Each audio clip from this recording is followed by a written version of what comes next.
Yeah, and that's the other thing about like the after hour live that like it's interesting to see like these Nickelodeon clips and again like the sock and boppers, the Nintendo, all that. Like now that's nostalgic. Now like our generation is coming into this moment where all these things are like it's retro. Yeah, I mean it makes me feel old, but it's also very exciting that like it's becoming a thing now. I love that. Like the with the whole Super Bowl thing, a lot of aside from the woke takes, like a lot of people were saying about the halftime show, like people around our age and slightly older, like, oh wow, like this is now like old school. Yeah, we're getting to that point. It's you know, it's weird because we can't grow up. So like in the mid 80s when parents are touting like the 60s hippie culture, everyone was like, that's so stupid. Old. But now we're touting this old school, and this old school actually has a lot of merit to this younger generation, which is Yeah. weird. It's because we haven't grown up, and because the people that are touting it are still the ones that haven't accepted responsibility. So we're just kind of like that old cool kid on in recess that you want to talk to. Yeah. You know, we haven't left the yard yet to The yard. the The yard. Or the fuck that. yard. Simple. You know, we're still at recess because when you're a kid, you're like everybody looks up to the oldest kid in recess. Like I remember like in summer, I used to go to this playground and the oldest kid, like an ice cream truck came by and the Mm. oldest kid bought this weird, it was like Mountain Dew Dippin' Dots, basically. Everybody else bought the usual thing. Everybody else bought the usual popsicle or whatever. This guy bought thing nobody else wanted. And then the very next day, ice cream truck shows up. You saw all the little kids buy the Mountain Dew one, every single one of them, regardless if they wanted it or not. And then he bought something else because it was like he knew. I'm talking about like a sixth grader here when we were like first, but you know, Yeah.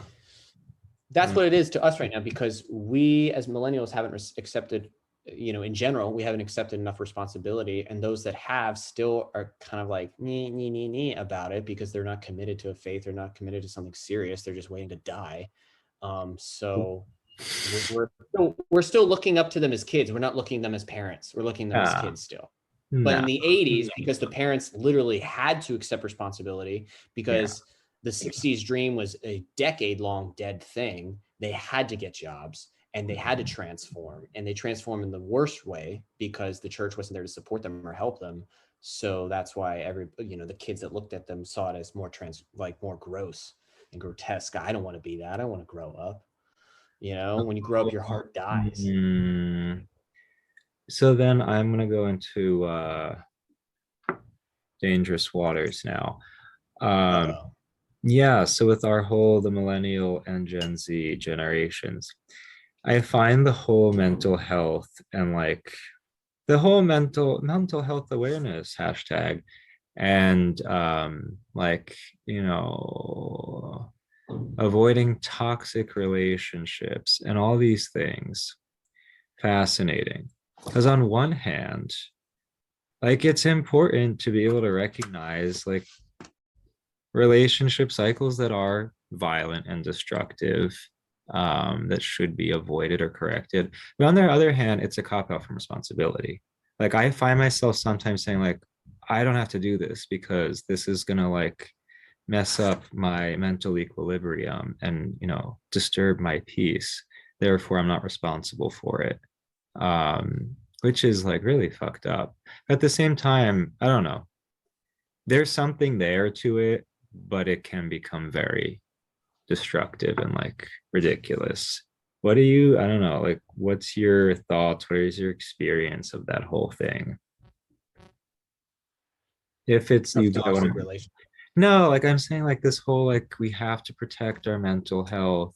We have to avoid like like relationships that have conflicts, people who are difficult to deal with. Like you want to avoid toxicity, you want to avoid things that disturb your stress levels, your Right. anxiety. Because like I know again, on one hand, we have to call something out that is inherently violent and problematic, but just because someone's difficult doesn't mean they're toxic and you have to like oust them from your life. Like at a certain point, the cross comes in and you realize to love someone, means to put up with their bullshit and their stupidity. When they're actually abusing you, okay, like perhaps you do need to put in, like, you have to establish a distance or boundaries, but it could very quickly become a slippery slope of like, I will not deal with anything that is outside of my comfort zone or anyone who is difficult in any way. Well, I think what I think of immediately when you say something like that, regardless of how well it works or fits in, is you have to take the plank out of your eye to get somebody else's splinter. And to me, it's like you've gotta figure out, yes, there are certain amounts of suffering that we need to embrace. You know, we can't stay in this perfect comfort zone bubble. However, we also need to take care of ourselves, because if you can't take care of yourself, you can't take care of others. Yeah. Yourself in your soul. So you have to like figure out, like, it's all case by case. You've got to be like, all right, I've got to weigh out this situation. Is this somebody that's like, is this damaging my soul? Not my comfort, my soul. You know, is it doing something that's leading me to destroy my soul? Or is it just doing something that's like mortifying my body? And I think, of course, no one thinks like that right Yeah. now, but I think that is the case that you have to use. And until it affects your soul directly, or you know it's causing you to do something that is damaging that to me would be your step away.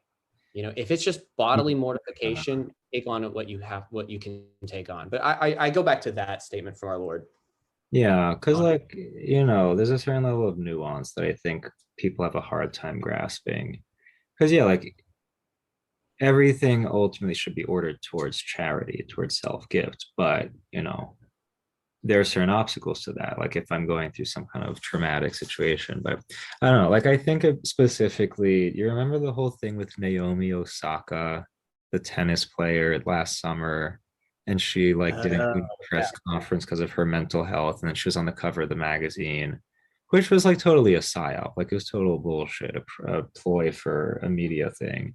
But I think just the reactions to it really show the lack of nuance in our culture, because you have these young people saying like, oh yeah, mental health, good for her, she stood up for her, her well-being and whatnot. So like basically when something's difficult, you just blame it on mental health and you back out. And then you have these like, these neocons who are like, oh, this generation is so lazy, they're afraid of sacrifice and struggle, you just have to push through. And I'm like, well, both, and like you do need to take care of yourself, but for what? So that you can continue giving yourself, not so that you can protect your peace and be in your comfort zone all the time, because then you'll never, like, then life will be very empty and you just die. But no one, I mean, nuance is dead though. Like outside of the sacraments and the paradox of the incarnation, like I don't see how you can embrace nuance or paradox anymore. It's very hard, especially in a puritanical culture. Yeah. Yeah. Mm-hmm. Yeah, totally. I mean, yeah, it's a weird subject and it's tough. I've just never really, I really do think at the end of the day, it's about you have to make the decision between your body and soul, and I think that takes a little bit from each or, and you got to take care of yourself, but also who, like, on the other side of it, like, who gives a shit if she has to not do that? Like, you think that's weak or like that? There's just so many petty things people are like making headlines of. And it's like, why? It is all a ploy. I mean, they create these things so that people will be distracted from like real issues. Like people obsess over all these big things because I think, again, it's a cop out from responsibility, the responsibility of looking at your life and asking like, what am I living for? So we fixate on all these other social issues so that we're free from having to actually do anything. Yeah. Mm. The escape of suffering, though. The escape still circles back. Yeah. Can we go back to, speaking of escaping, to the 90s, 2000s nostalgia, Nickelodeon? what Yeah. is Nickelodeon humor to you? Like, because I have a lot of thoughts about Nickelodeon humor, because that was my main thing when I was a kid. That was the one I watched all the time. What is Nickelodeon humor? Yeah, like to you, what do you make of it? Dude, Nickelodeon was they made shows for kids, but you knew these were people that were making jokes for themselves.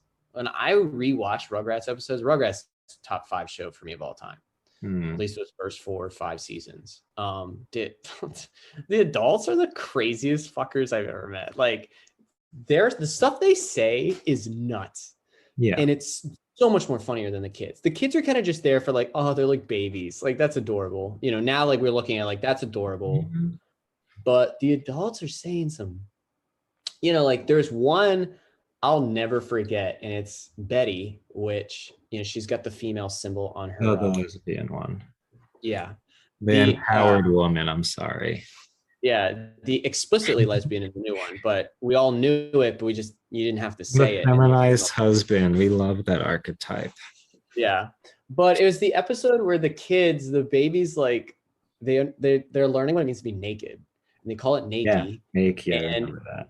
it's when Tommy's like taking off his pants, and the best part is when Betty, of all characters, Betty walks in seeing the twins just take off their diapers.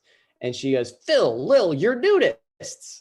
And Dee Dee's like, Betty, I'm surprised at you. Lipshit says. Whip And then shits, Betty just, yes. Dr. then Spock. Betty's just like, she's like, I'm tired of this sick lipshit shit, Deed. Let's just face the facts. The 60s are over and we lost. So let's just get with the Did she program, say okay? And she that? runs with it. Yes, she did. She said the God, 60s are over and we lost. Let's just get with the that's program. insane. That character says it.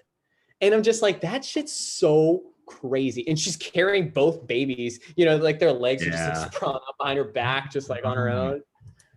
What a great line. I I'm do tired of not this lip remember shit that at all. shit. That was all Dr. Spock, though. Like the whole, like, if it feels right, do it. Mhm. Child psychology thing. Yeah. No, my Nickelodeon, I was more the SpongeBob, Fairly Odd Parents generation, which was like it was 2000. I mean, I grew up with Rugrats and those, but like I Okay. connected to SpongeBob, which is like I don't know. I think Nickelodeon humor, especially 90s, is really grotesque, very vulgar. The whole slime motif, Oh um, yeah. crude humor. But then for me, SpongeBob is absurdist, but also perverse humor. Cause like um you have a lot of like you have a lot of the weird gender stuff going on. You have a lot of like New World Order references.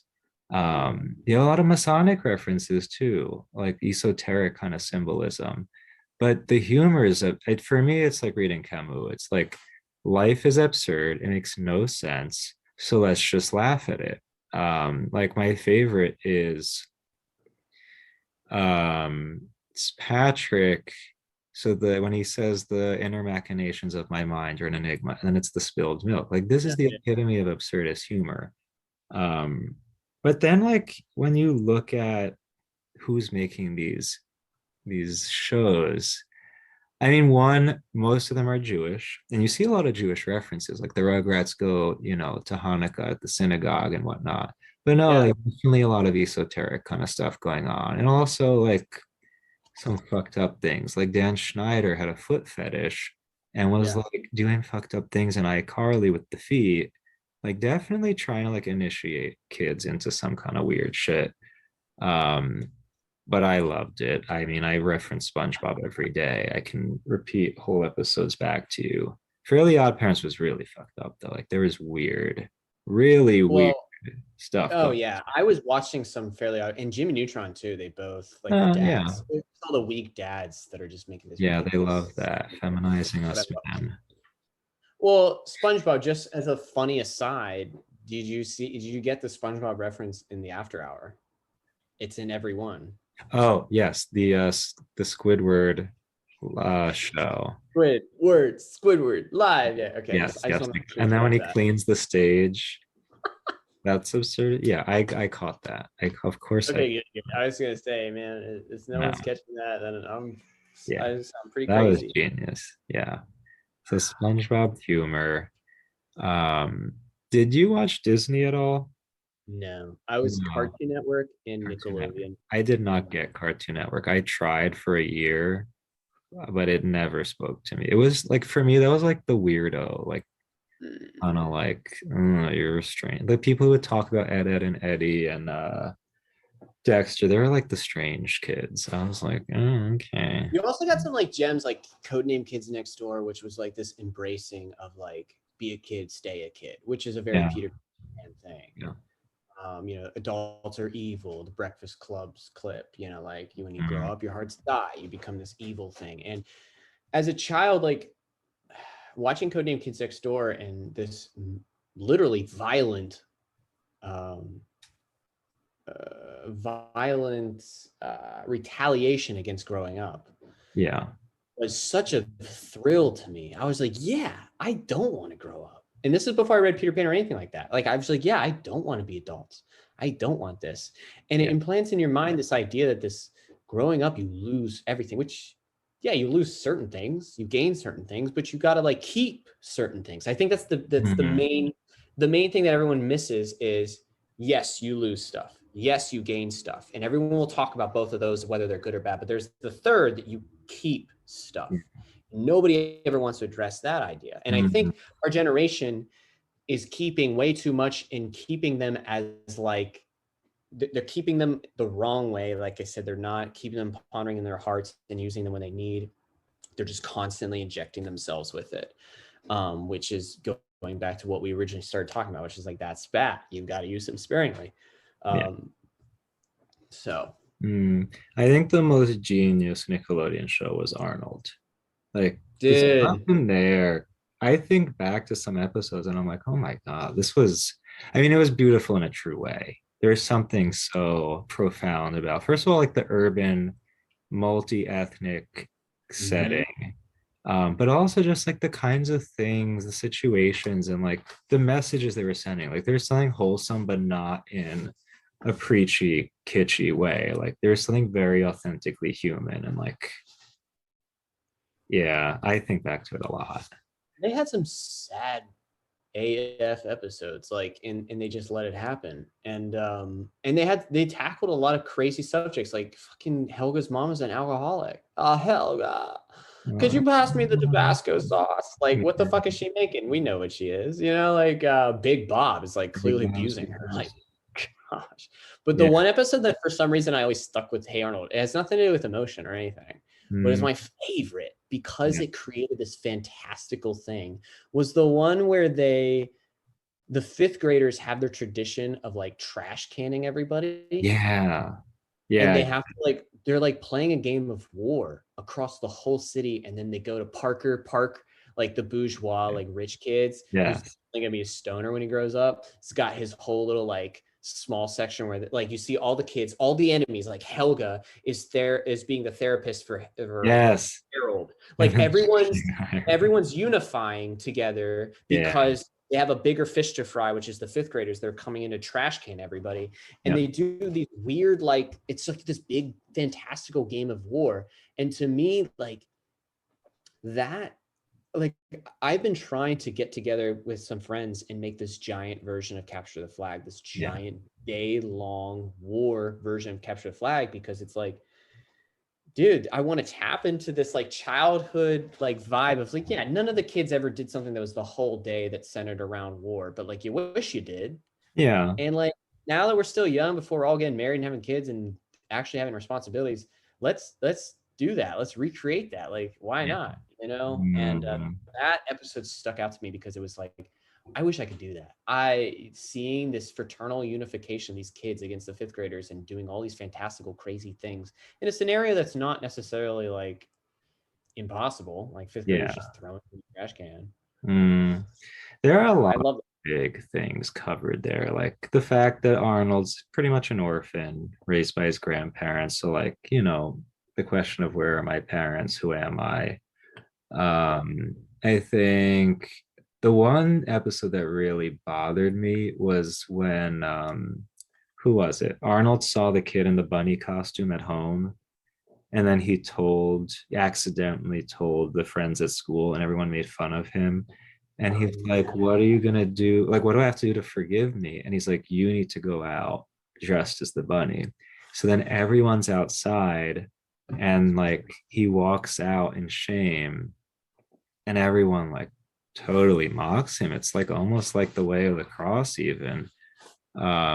That feeling of shame, like that just like disturbs me so much on an existential level. But then like the cultural references, like when they did the Romeo and Juliet, and then I really love the ethnic thing though. Like you have Czechoslovakians, you have Jews, you have Vietnamese people, you have the Italians, the Polacks, you have everybody. And like that's not a thing anymore. Like we don't have, I mean, you have race, you have these like vague abstract identity categories now, but like you don't have anything celebrating ethnic culture and like people actually getting to know, especially like European, Southern European cultures. Like no yeah. one talks about that Mr. anymore. Kakashka. Mr. Kakashka, learning how to Do you read. want to pet the kitty? I want to pet the kitty. You got him. You got the episode of Mr. Win. First Mr. of all, Win, he was Vietnamese, right? yeah, I Yeah. think so. It reunites with his daughter, but he's also a country singer in one of them. Yes, he was. And then you got so you got Mr. Kakashi, you get him, you got the fucking butcher, Mr. Yeah. Green. He was Green Jewish. meat. Was he? Harold, did you steal that ham? He Yeah. puts it on his shirt. Mrs. Vitello, the Italian florist. Oh yeah. You got a little bit of everybody. But then the one episode that really like I didn't process when I was a kid was who was the teacher? Mr. Simmons. Mr. Simmons brought his partner to Really? whatever holiday dinner, and they kept calling him his friend. And then like the mother was so distraught about the friend. And then Mr. Simmons started crying because like, he's a conflicted homosexual. Um yeah, like, yeah, the thing, I mean, he was pretty queer though. There was the episode where he was singing like a disco song and like was very, very queer about it. But no, I was speaking of the queers. I think Disney humor, which I did not get into until I was in 10th grade, very embarrassing. There was a summer I just watched these Disney Channel shows, not the animated ones. Real life one. Yeah, like to me, look in retrospect, it's all camp. It's all camp because the humor is so corny and ridiculous, but it's trying to be. And that's that's High School Musical and Camp Rock and these stupid movies, which like they're dumb. Like especially Hannah Montana, like it's the humor so stupid, but that's why it's funny because it's trying to be. And it's like it's not as crude as the Nickelodeon. Like it's very like not wholesome, but They're something. trying to be like the ABC Family kind of vibe. But that's the thing, like it was trying to be corny and ridiculous. That's what I loved. They didn't take no, they weren't taking themselves seriously at all. Not like ABC Family. Well, yeah. It's kind of like the worst show I think I ever watched, and the most problematic one I think I ever watched was, and I only watched it like for a split second because this is when I was growing up. Like everybody remembers the last show they stopped watching. For me, I never liked it. I wasn't like connected to it, but I just think it was the oldest show that I would, if it was on, I'd watch it. And then I was like, Adam, you're like, let's move on. Was Zoey 101. Oh God, no. And that was terrible. We're Jamie. There was no laugh track. And it was this serious, like everyone's living in this like California dream world. Everyone's rich as fuck. Are you ready? 4 cell phones. And it's like, everyone's just like having the best life, but you wish you kind of were there. You just wish you were there. That's all I wanted. Like, because you just wanted like, I mean, I like the idea of like, because I lived in Western PA, so it's just like shit weather, shit everything. So like, hell yeah. I was in 6th grade. I wanted to go to a California school where it's sunshine and nice. Where you had your own room. That's crazy.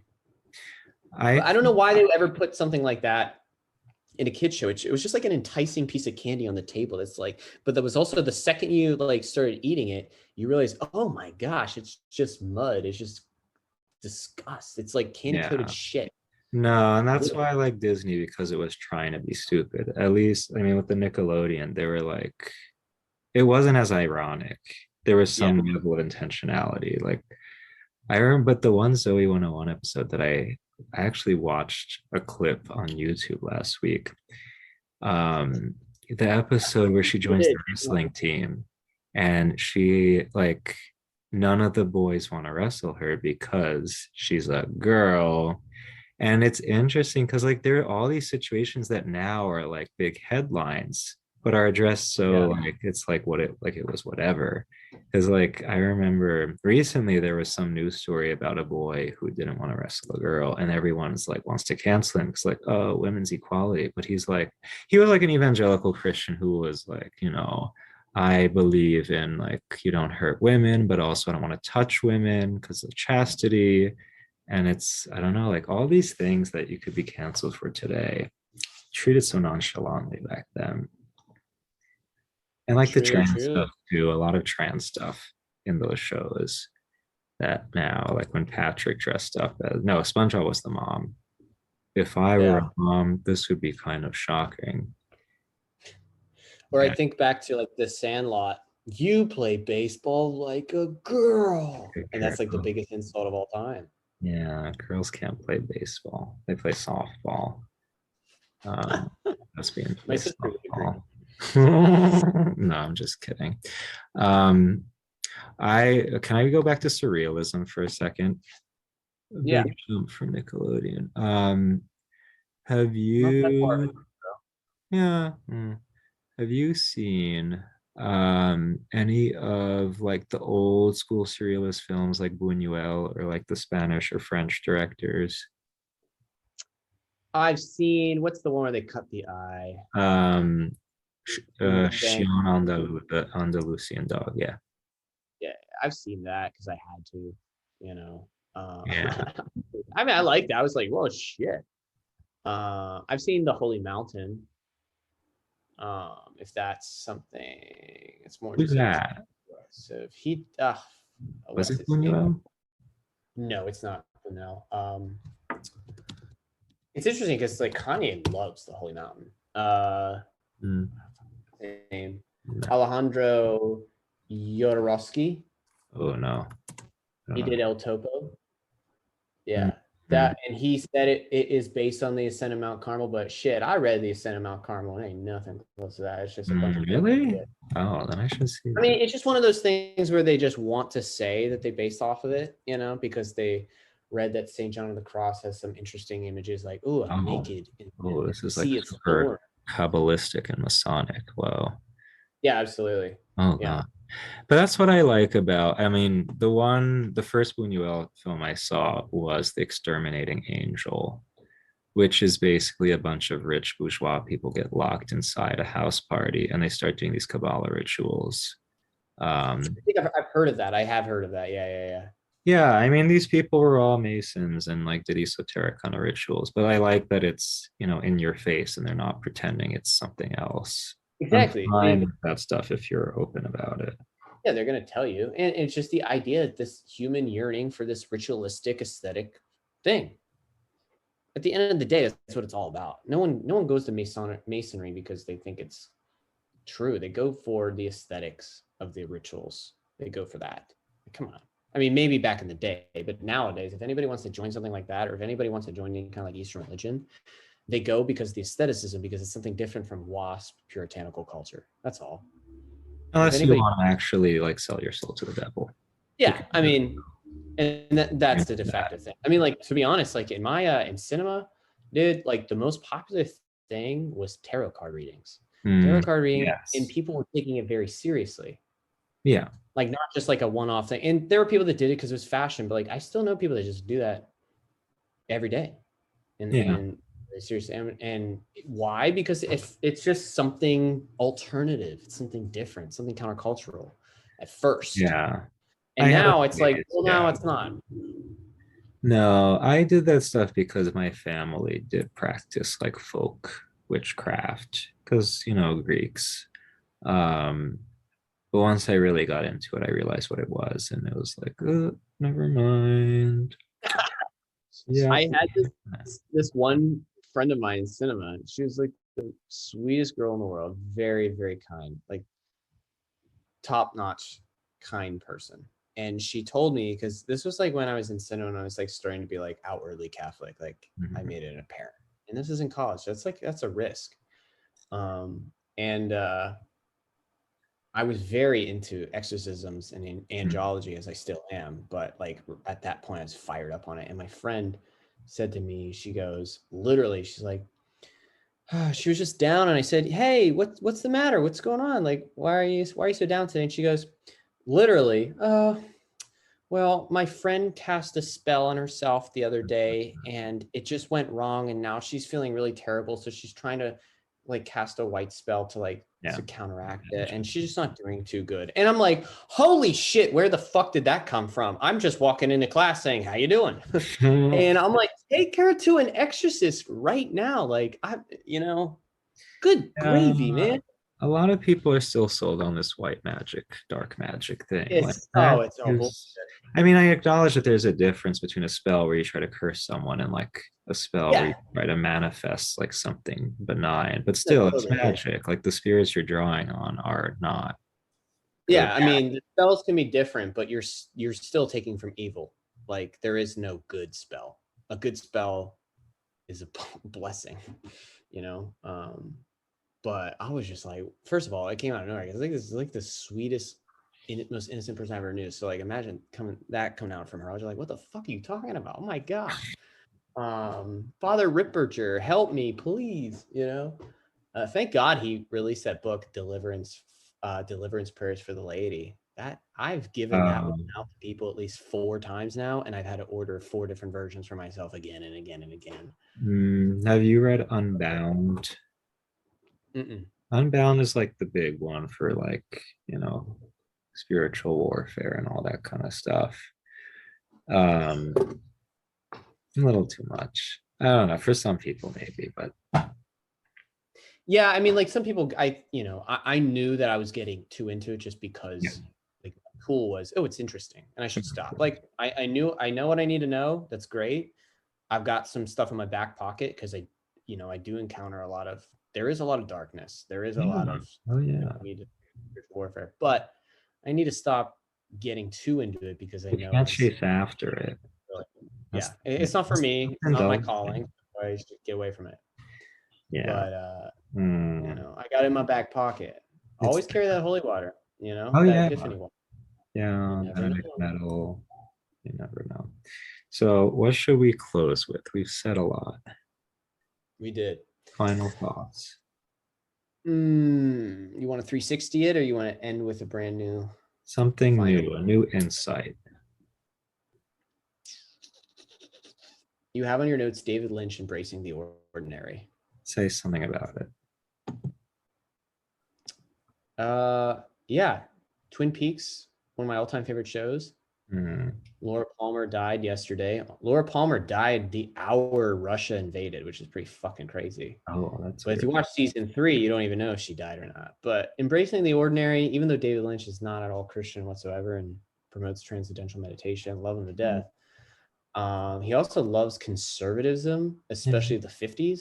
And like watching Twin Peaks, watching Twin Peaks, just like what I take from it, like the good that I take from it, I realize is like, yeah, when you do have to grow up and take responsibility, like you're not going to be going to crazy stuff all the time. You're going to, you're going to be going to bed at 9, waking up early. Like sometimes the best part of your day might be a hot shower. But Twin Peaks teaches me to embrace the mundane and the ordinary and to cherish it, like just cherishing a cup of black, damn fine cup of coffee. Like embracing the beautifulness of the smallest things. A slice of cherry pie, the smell of cedar wood house, being outside and pissing outside in nature, like just these tiny little things that you should cherish and that can get you going, and those little things can be your little mountains of transfiguration that you go up just to retreat for a second, come right back down. That's a good way to end. We'll take it. Yeah. So what do you want to plug before we leave? If anybody's made it this far, check out my channel, Wafers, on YouTube. Follow me on Instagram, Wafers3D. I've putting out a new album. I've got Tradwave, Liturgy of the Hours in the works still. I've got my dad's hunting videos, which nobody watches, but they're pretty damn good.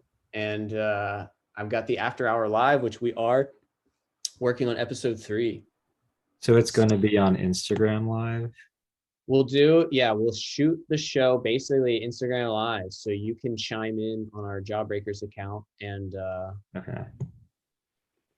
basically control the show in certain regards. And then in a week or 2 after that, you'll see it aired as a standalone piece of art, not a highlight reel, not a recap, but its own thing. And that will be the thing that cements it in. And hopefully we're going to keep these episodes rolling along. I think we tapped into something pretty cool and fun. And indeed.